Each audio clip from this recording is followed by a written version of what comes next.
श्लोक 15। कर्म ब्रह्मोद्भवम विद्धि ब्रह्माक्षर समुद्भवम तस्मात् सर्वगतम ब्रह्म नित्यम यज्ञे प्रतिष्ठितम। लैटिन अल्फाबेट हिंदी अर्थ। जान लो कि कर्म ब्रह्म वेद ईश्वर की व्यवस्था से उत्पन्न हुआ है और ब्रह्म अक्षर अविनाशी परमात्मा से उत्पन्न हुआ है।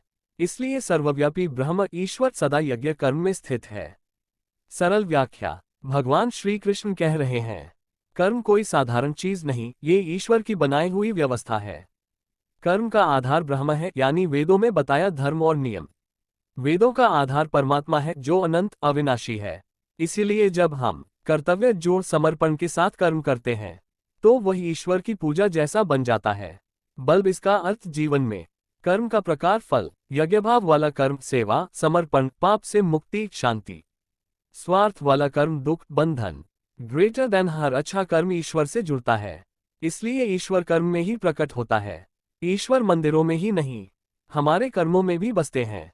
वन प्रेरणा। जो कर्म हम प्रेम, कर्तव्य और त्याग से करते हैं वही भक्ति बन जाता है। इसलिए जीवन में ऐसा कार्य करें जिससे समाज और ईश्वर दोनों को लाभ मिले।